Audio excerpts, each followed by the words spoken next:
tu es dans la joie ce matin de louer le Seigneur, est-ce que tu peux acclamer avec moi? On va louer le Seigneur ensemble. Si tu as la vie, c'est grâce à lui. Donc ensemble, nous allons louer son nom. Alléluia. Ensemble. Je veux danser Et louer. peu importe. Peu importe ce que je vis, le ressuscité vit en moi. Quel est son nom? Son nom est Jésus. Je suis. Né de Dieu. Déclare-le. Je suis victorieux. Tu es né pour influencer cette génération. Né pour influencer. Rempli du Saint-Esprit. Ça démarre. Alléluia, merci Seigneur. Encore une fois,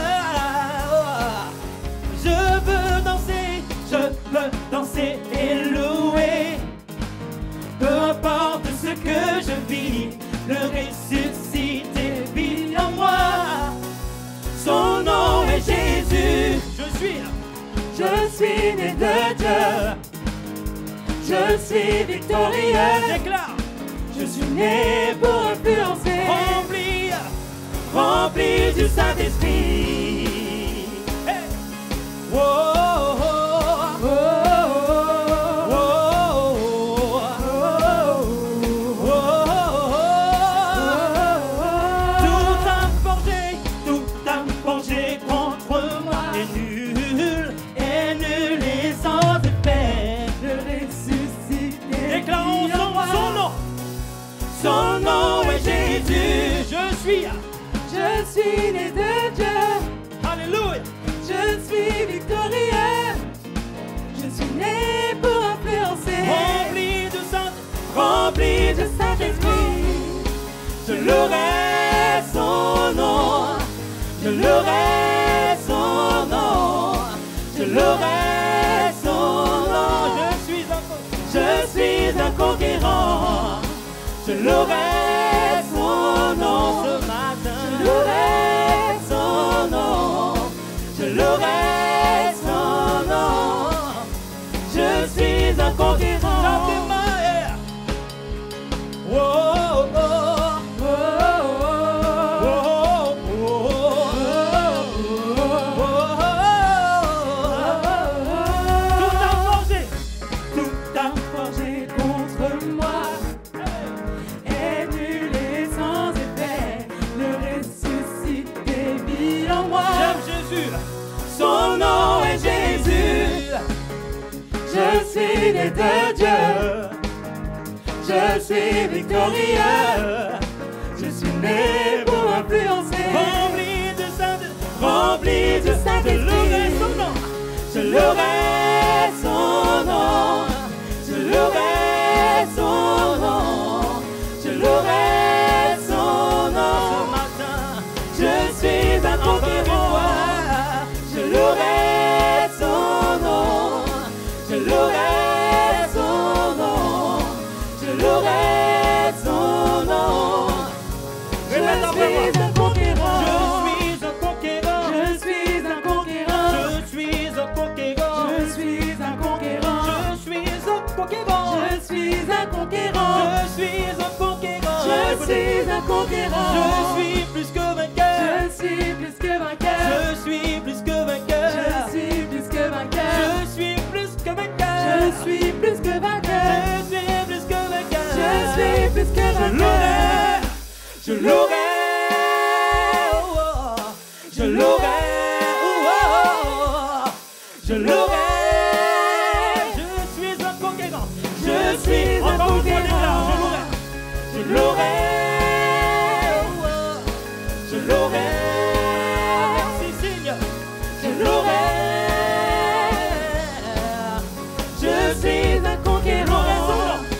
Je louerai son nom. Je louerai son nom. Je louerai son nom. Je suis un conquérant. Je louerai son nom. Merci Seigneur. Je louerai son nom. Je louerai son nom. Je suis un conquérant.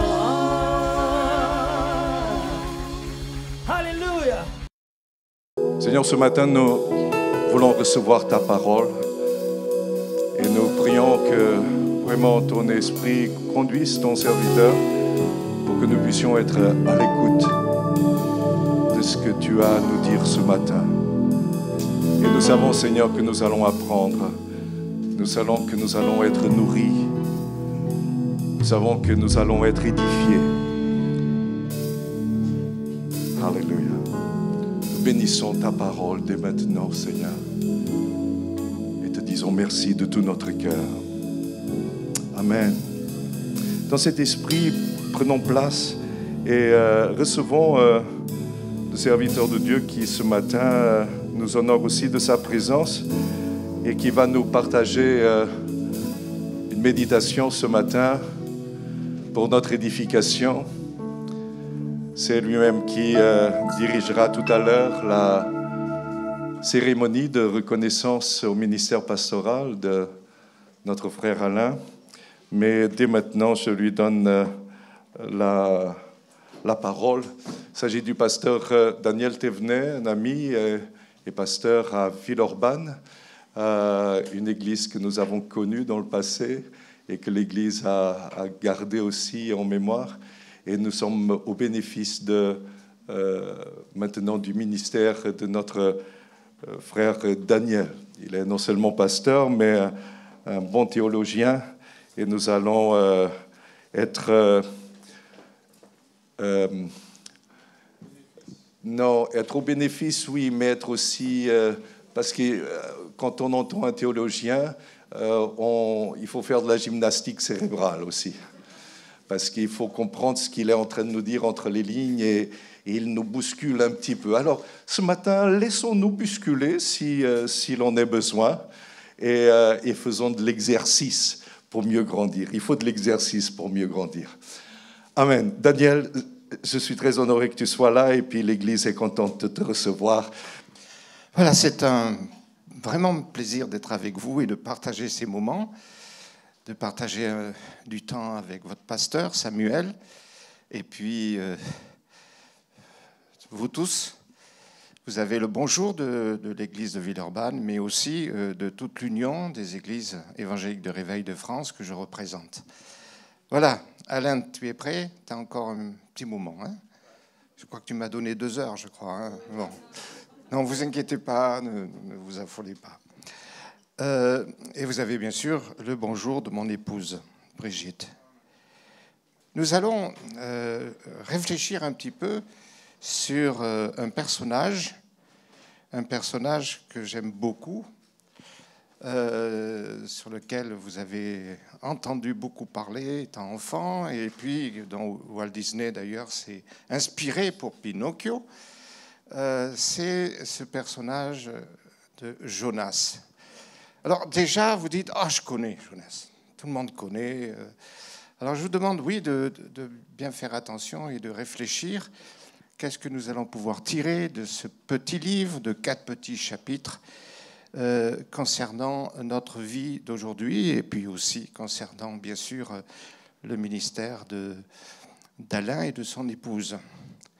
Jonas. Il était à la cour du roi Jéroboam vers 750 avant Jésus-Christ.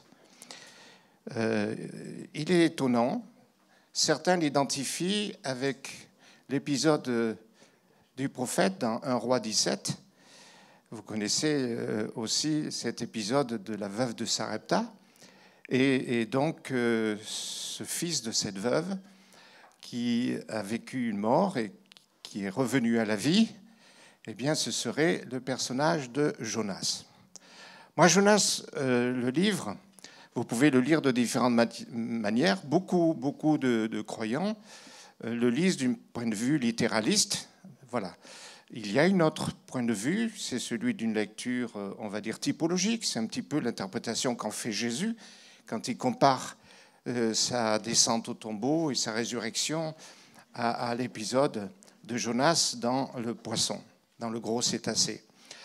Moi, je préfère un peu ce côté-là. On ne va pas s'embarrasser de savoir si ça a été un récit historique ou si c'est une allégorie ou une image. comme une sorte de parabole. En tout cas, Jonas est probablement, certainement une personne historique. Et ce qui est intéressant, c'est savoir quel est le personnage central du livre. Et le personnage central, ce n'est pas Jonas. Le personnage central, c'est Dieu. Moi, ce qui m'intéresse, c'est qu'est-ce que ces textes dans la Bible m'apprennent sur Dieu. Parce que la Bible, c'est une histoire d'amour, d'un Dieu qui n'a pas laissé tomber l'humanité, mais qui, au contraire, court après l'humanité comme il a couru après Adam et Ève, cherchant à renouer la relation. Jonas m'intéresse beaucoup parce qu'il est prophète. Il entend Dieu, il reconnaît la voix de Dieu, il discerne les choses, les événements, et pourtant c'est un grand désobéissant. Alors ne me faites pas dire ce que je ne dis pas, j'aime pas les désobéissants, c'est pas ça que je veux dire que j'aime bien les désobéissants, c'est que nous voyons là un être spirituel, un homme que Dieu a appelé et qui pourtant manifeste une révolte. En plus c'est un têtu, plus têtu que Jonas c'est rare, hein. Et puis pourtant cet homme têtu jusqu'au bout, parce qu'on ne sait pas du tout s'il a écouté, s'il a pardonné ou s'il a réalisé ce que Dieu voulait lui dire avec l'épisode de la fin. Vous connaissez l'histoire du ricin, hein. Voilà, donc il y a quelques éléments dans ce livre qui nous tendent à penser que ce qui est le plus important, c'est qu'est-ce que Dieu nous apprend à partir de cette expérience. Et ce qu'il faut aussi noter, c'est qu'il a donné naissance à ce que Carl Jung et aussi Maslow ont appelé le syndrome de Jonas. Et moi, je voudrais vous parler un peu de ce syndrome de Jonas. Ce syndrome, ça s'adresse à tout ce qui, dans ma vie, s'opposera à ma réussite, s'opposera à mon bonheur. Des principes, des idées dont Paul parle en disant que ce sont des hauteurs qui se dressent contre Dieu, donc des idoles. Une idole, c'est d'abord une idée. Et cette idée devient une idée maîtresse, devient des choses qui se dressent contre la volonté de Dieu, c'est-à-dire qui vont, au fond de nous, amener des émotions, amener des réactions qui, même si on sait ce que Dieu veut pour nous, ou même si on cherche le résultat positif ou le succès, nous allons être notre propre saboteur. C'est-à-dire que nous n'avons même pas besoin du diable ou des hommes pour saboter notre bonheur. Nous sommes assez grands pour le faire nous-mêmes. Et souvent, ce sont ces idées fixes, ce sont ces principes qui se lèvent et qui se dressent, qu'on appelle les forteresses de pensée. Et il y en avait chez Jonas. Et je voudrais m'appuyer là-dessus parce que Jonas, moi, il me donne l'occasion d'en découvrir un Dieu qui ne laisse pas tomber un prophète désobéissant, qui ne laisse pas tomber quelqu'un qui se révolte et qui est têtu. Ça commence, et vous le savez, Dieu parle. Donc, comme nous sommes dans une église évangélique, je suis obligé d'ouvrir ma Bible, parce que certains vont dire, ouais, vous vous rendez compte, ce pasteur, il n'a même pas ouvert la Bible. Sachant que les premiers chrétiens n'avaient pas la Bible, mais bon, ça c'est autre chose. Verset 1, chapitre 1, l'Éternel adressa la parole à Jonas, fils d'Amittai, en ces termes, « Mets-toi en route, va à Ninive, la grande ville, et proclame des menaces contre ses habitants, car l'écho de leur méchanceté est parvenu jusqu'à moi. » Jonas se mit en route pour s'enfuir à Tarsis, loin de la présence de l'Éternel. Il descendit au port de Jaffa, où il trouva un navire en partance pour Tarsis.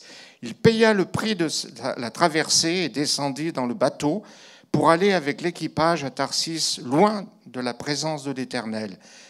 Et vous connaissez la suite, le Seigneur fait souffler et ils ont quelques ennuis avec la tempête. Donc ce qui m'intéresse ici, ce qui m'interpelle, c'est quelle est l'image que l'on se fait de Dieu? Quelle est notre notion de Dieu et quel est le rapport que nous avons avec Dieu?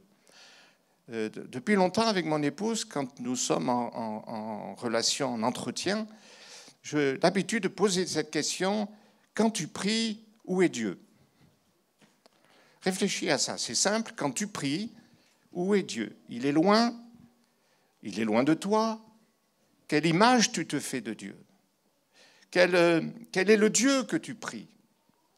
Parce que finalement, Dieu, normalement, il est en nous, il est dans notre cœur, donc il n'est pas loin.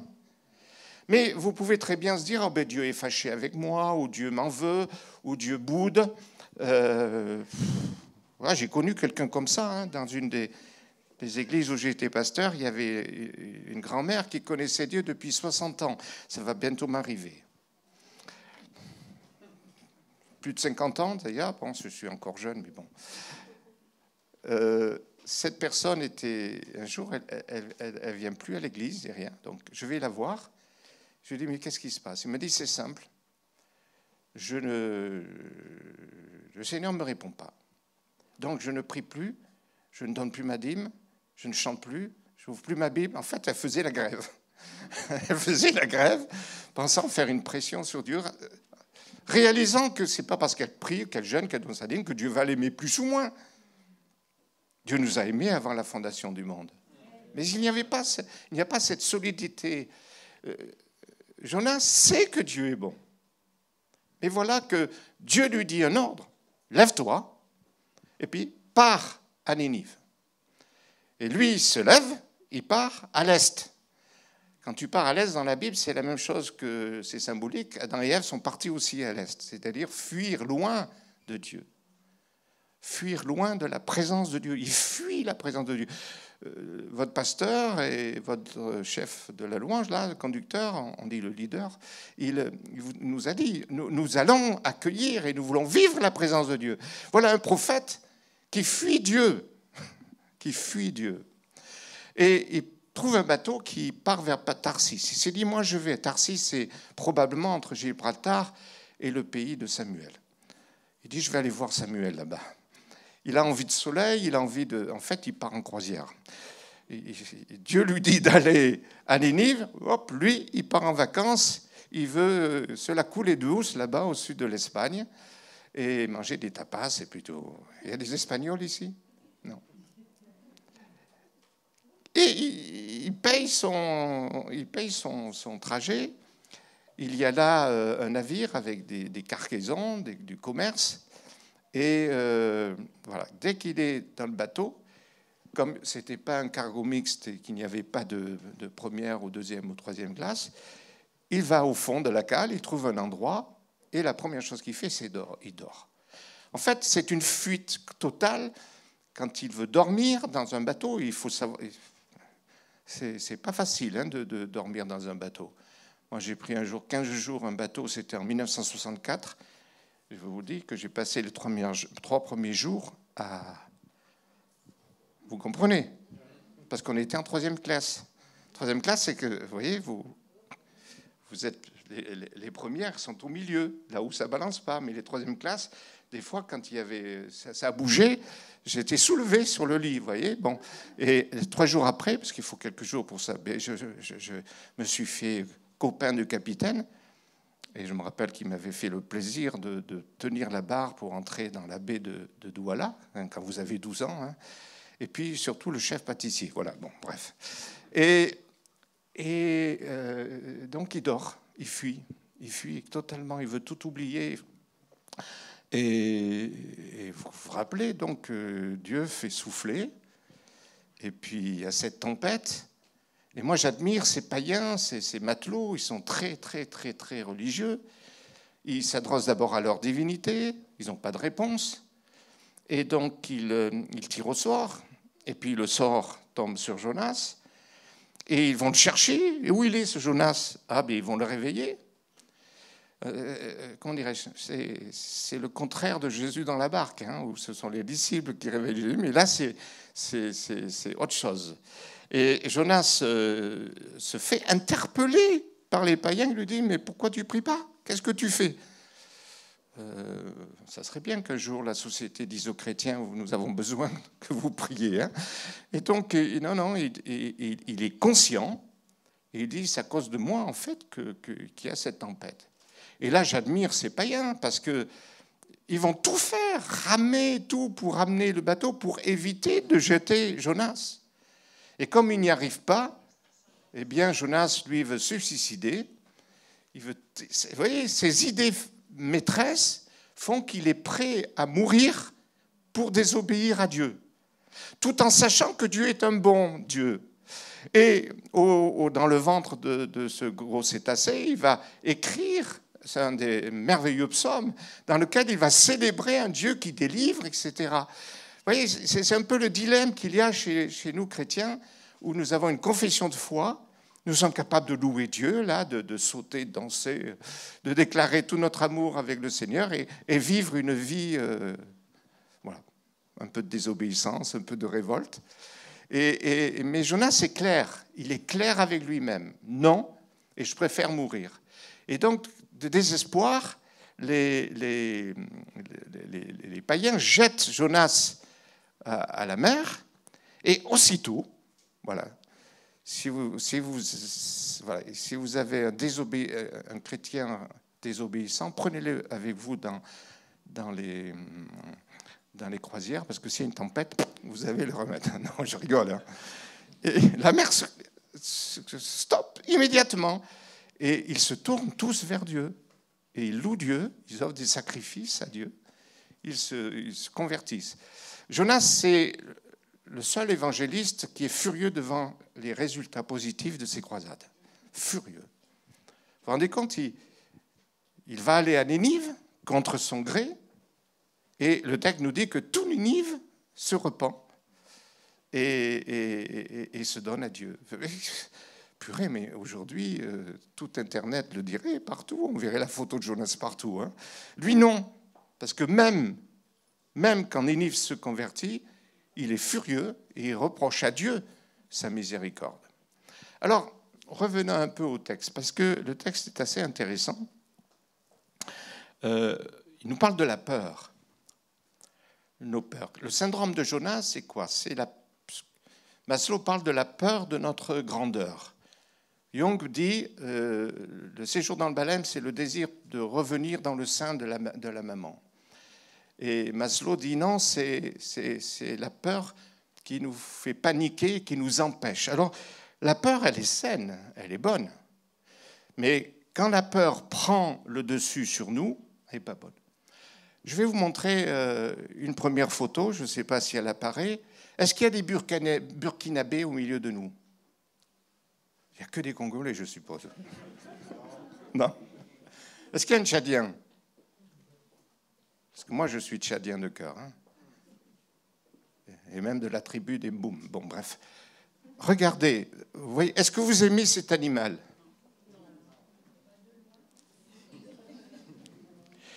Si on vous disait, tu peux jouer avec, tu peux t'asseoir dessus, qu'est-ce que vous allez faire? Alors, j'allais autrefois enseigner à une faculté de théologie à Ouagadougou, et un des amis que j'ai là-bas m'a dit, écoute, il y avait 3 autres missionnaires, si vous voulez, il y a pas loin de Ouagadougou, un village, et j'avais vu un reportage un jour à la télé sur ce village, un village qui a fait alliance avec les crocodiles. Il y a une sorte de grand petit lac, un grand étang, et il m'a dit, je vous réserve une surprise. Et arrivé là-bas, c'est vrai que c'était assez curieux, parce que je voyais des crocodiles sortir de l'eau, passer à côté de petits enfants de 2-3 ans, les enfants n'ont pas peur, aller se balader dans les ruelles autour des cases, c'est des vrais crocodiles. Alors, on nous a fait acheter un poulet. Le poulet, on l'a mis suspendu comme une canne à pêche pour montrer que ces crocodiles, c'était vraiment des crocodiles qui se soulèvent et qui avalent le poulet. Pauvre poulet. Hein. Et donc, mon ami, que je connais, quand vous avez un ami en qui vous avez confiance, cette confiance-là, le défi est là. Il me dit, vous pouvez aller et vous pouvez jouer avec le crocodile. Moi, tout en moi, c'est un peu comme vous, dans mon ADN, tout en moi me dit, fuis. Mais mon ami me dit, tu peux le faire. Et ma confiance dans mon ami est venue, et sans difficulté, tu peux montrer la deuxième photo. Est-ce qu'il l'a montré? Vous me voyez là? Et j'ai joué avec ceux. C'est le même crocodile. J'ai joué avec, je l'ai caressé, je me suis assis, et je suis toujours là. Hein. Ensuite, j'en ai trouvé un autre. Voilà, et je m'amusais comme ça. Alors, votre première réaction, elle est saine. Il est fou, cet homme. Fou parce que c'est après qu'on m'a dit qu'il y a eu des accidents. La vieille nature du crocodile. Alors, je ne peux pas vous expliquer. Ce que je suis en train de vous dire, c'est que j'étais le seul parmi les 4 missionnaires à voir cette photo. Je me sentais un peu comme Pierre, c'est le seul qui a marché sur l'eau. Voilà. Donc, merci, on peut arrêter. La peur, elle existe, mais l'antidote à la peur, c'est la confiance en celui qui te guide et qui anéantit. Ce n'est pas la logique. Vous savez, il faut que je retrouve ça, oui, je veux quand même vous dire aussi que l'histoire de Jonas, c'est vraiment comique. Hein. Le livre est vraiment comique. Mais il y a... où est-ce que j'ai mis ça ? Je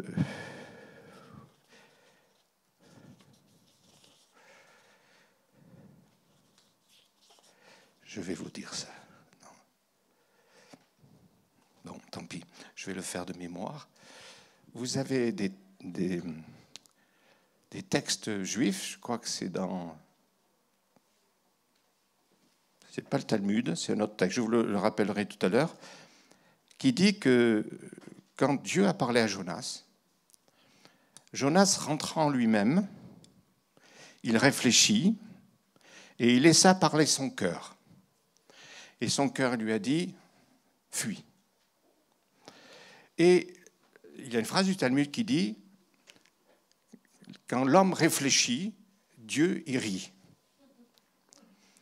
Des fois, c'est bon de réfléchir, toujours bon. Le problème, c'est qui va prendre le dessus sur ma réflexion. Est-ce que cette réflexion, qui peut venir de blessures du passé, qui peut venir de déception, qui peut venir de... Vous savez, il y a beaucoup de pasteurs qui souffrent parce qu'on leur a dit « un pasteur n'a pas d'amis ». Et en fait, ça vient de blessures, de trahison. Et on peut très bien s'isoler, mais l'amitié existe, c'est la chose la principale. Et nous avons besoin d'amis, de vrais amis. Il ne faut pas que ce soit nos déceptions qui prennent le dessus sur la réalité. Ce ne doit pas être nos échecs, ce ne doit pas être nos manquements qui prennent la déception. Et là, la question que je vous pose, parce que Dieu rit. Dieu a de l'humour, et ce livre en est plein. Il a de l'humour quand il nous voit. Il n'est pas fâché, il est plein d'amour. Nous le disons, nous le chantons. Et pourtant, cette maladie, ce virus, beaucoup plus grave que celui qui nous enquiquine, là, c'est le virus du légalisme. C'est le virus de tout ce qui vient avec nos habitudes religieuses venir nous éloigner ou créer une distance avec Dieu, surtout au moment où nous en avons le plus besoin. Dieu n'a jamais quitté Jonas. Jamais. Il fuit, il désobéit effrontément. Il veut même se suicider. Il veut la mort. Il dit à Dieu plutôt mourir que de pardonner. Alors il faut le comprendre. Pourquoi il est désobéissant comme ça? La réponse, c'est quand il répond à la question des marins, qui es-tu, d'où viens-tu? Je suis hébreu. Le problème de Jonas, il est hébreu, il est attaché au peuple d'Israël, plus qu'à Dieu. Parce que Ninive, c'est quoi? Vous vous rappelez la ville de Mossoul? Daesh, Isis, tous ces gentils personnages. Imaginez qu'il y a 2 ou 3 ans, je crois que c'était ça, hein, vous êtes prophète et Dieu vous dit « Je veux que tu ailles à Mossoul. » Et tu vas dire à tous ces intégristes et à ces tueurs de croyants, à ces gens qui tuaient des peuples et massacraient, tu vas leur dire que leur méchanceté met en colère Dieu et qu'ils ont 40 jours. Est-ce que vous allez prendre votre billet pour l'Irak? Non, soyez vrais. Soyez vrais. Jacques et Luc comparaient l'histoire de Jonas à si Dieu avait demandé un jour à quelqu'un, à un prophète, en 1943, d'aller à Berlin et d'aller dire à M. Hitler vous avez 40 jours pour vous repentir, sinon... Vous comprenez? La peur. Mais surtout, la grâce de Dieu pour moi, mais pas pour les autres. Moi, j'aime bien ce texte parce qu'il me remet un peu les pendules à l'heure quant à la vision que Dieu a sur la société des hommes. Aujourd'hui, comment Dieu voit, par exemple, nous sommes en France, les musulmans. Comment Dieu voit les athées, comment Dieu les voit. Bien, Jonas nous montre que Dieu a de la pitié et il est prêt, il a de l'amour pour tous les hommes. Je le dis malheureusement dans beaucoup de milieux, surtout évangéliques, excusez-moi, Jean 3,16 devient autre chose. C'est pas Dieu a tant tellement aimé le monde, c'est Dieu a tant tellement haï le monde qu'il a donné Jésus. On nous présente un Dieu fâché, un Dieu... Non. Dieu aime les Ninivites et il leur donne une chance. Alors, quelles sont les hauteurs qui peuvent se dresser contre nous ou contre Dieu? Qu'est-ce qui, dans ta vie, dans ma vie, un jour va parler plus que ce que Dieu dit? C'est pourquoi je t'exhorte, Alain. Le pardon, c'est une libération. Il n'y a pas de pardon sans qu'il y ait vraiment de mal, sinon c'est de l'excuse. Pardonne. Même si la personne t'en veut ou ne calcule pas, libère ton cœur. Et alors, je vais terminer, parce qu'il y aurait beaucoup de choses à dire, mais le temps passe. Je vais terminer par une petite énigme, parce que dans le texte, ça n'apparaît pas dans la traduction française, mais il y a la mention de gros poissons et de poissonne. Il y a le mot poissonne féminin. Alors moi, j'ai réfléchi un petit peu, j'ai dit, si c'est une poissonne... Donc, il y avait peut-être des petits embryons ou des œufs de... En tous les cas, moi, j'aime bien cette image. Je ne me rappelais plus si c'est Jérôme qui en parle, mais qui compare cela à... On revient à l'idée de Jung, au passage dans la matrice. Le mot poissonne me ramène à la matrice. Et la matrice me ramène à la miséricorde de Dieu. Le mot rechem, en hébreu, qui est traduit par miséricorde. Dieu est un Dieu de miséricorde. C'est l'aspect maternel de Dieu. Et cet aspect maternel, il est extraordinaire, il est important. En fait, c'est dans cette matrice, vous me suivez, que Jonas retrouve le dialogue avec Dieu. C'est dans cette matrice qu'il va rédiger un des plus beaux psaumes. Il n'est pas encore vomi, il n'est pas encore... sorti, mais il célèbre Dieu. Il est toujours désobéissant. Il ne veut toujours pas aller à Ninive, mais il célèbre Dieu. Moi, je suis épaté devant un Dieu qui nous aime tel que nous sommes. Et qui se sert des événements même de nos désobéissances pour nous faire progresser. Alors, il n'y a pas d'autre espérance pour nous que de demeurer, comme Jésus dit, demeurer en moi. Non pas dans le ventre de la poissonne, parce que c'est assez difficile d'ailleurs. Vous avez peut-être vu à la télévision ces baleines qui ont, par mégarde, avalé un plongeur et qui tout de suite s'en débarrassent parce qu'ils ne peuvent pas traverser. Ils ne peuvent pas. Des cachalots, c'est pareil. Il y a des sucs digestifs qui fait que vous ne pouvez pas... Bon, bref.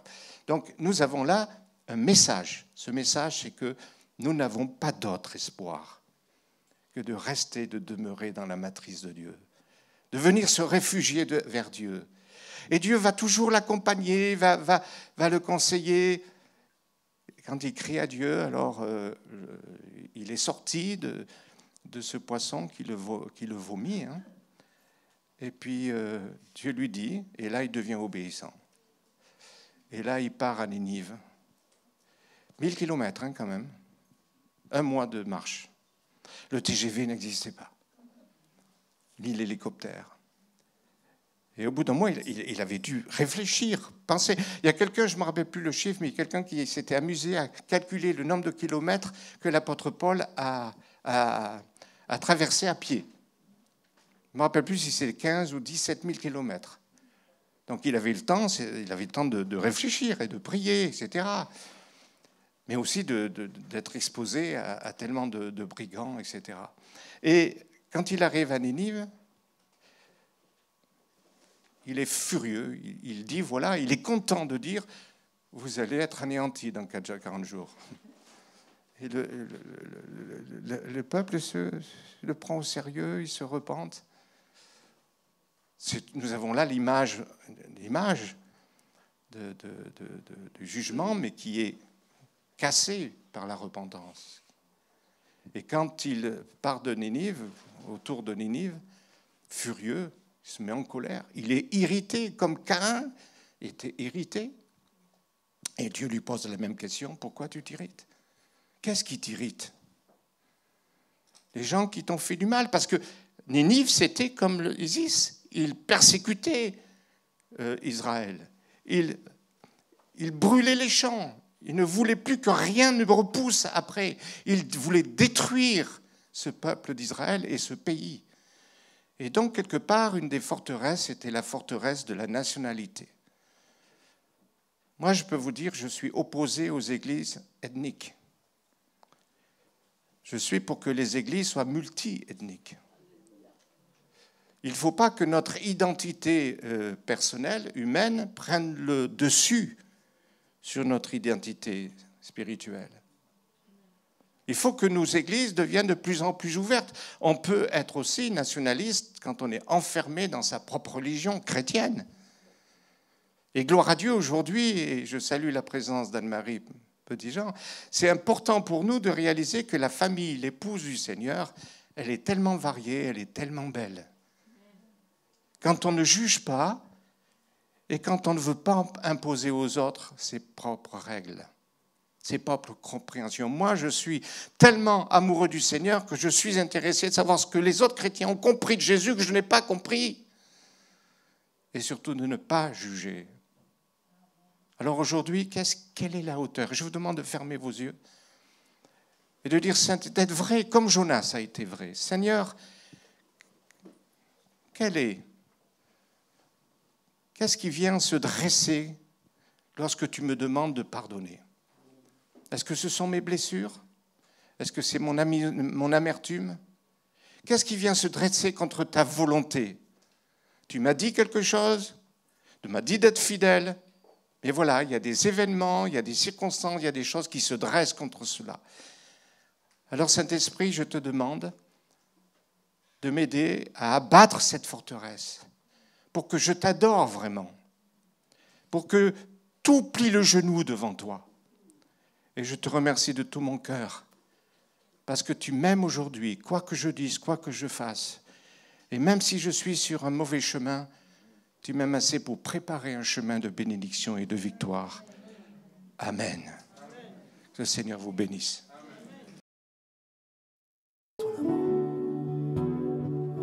Donne-nous la paix, Seigneur, qui vient de toi.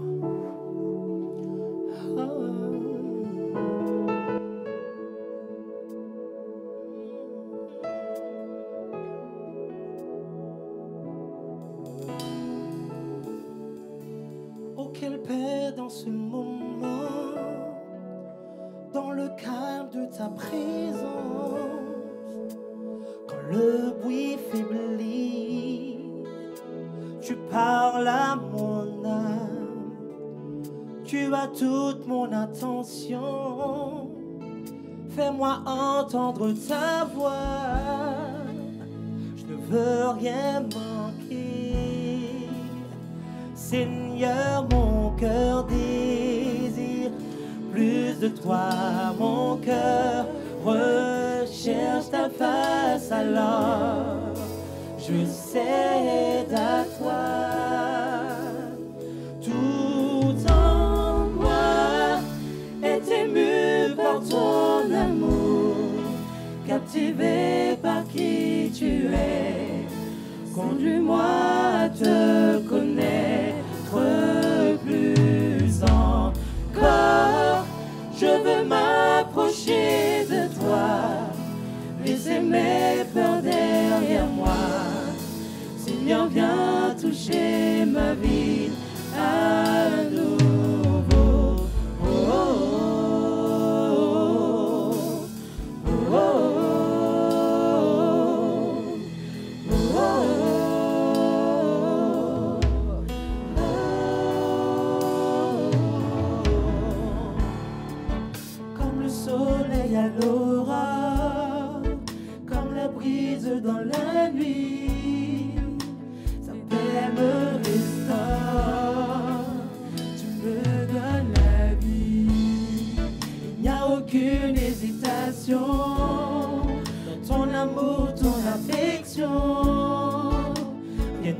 incomparable.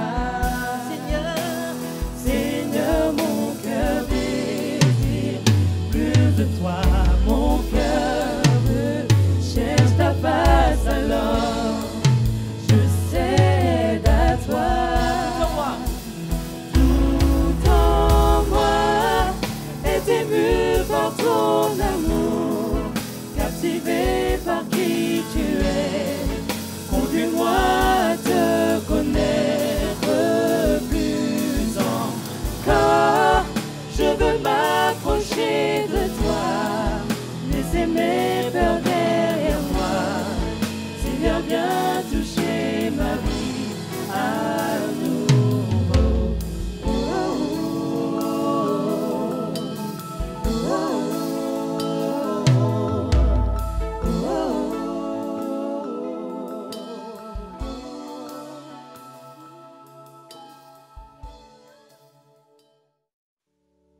Pour faire un don en ligne, c'est simple, rapide et sécurisé. Tapez tout d'abord CCPE Montreuil dans votre barre de recherche. Une fois terminé, cliquez sur le premier lien « Bienvenue à l'église CCPE de Montreuil ». Sur la page d'accueil, cliquez sur le bouton « Faire un don ». Puis cliquez sur « Je donne en ligne ». Et voilà, c'est presque terminé.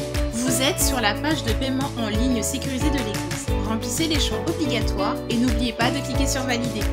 Donner en ligne, c'est simple, rapide et sécurisé. Aimer, c'est donner. Donner, c'est aimer.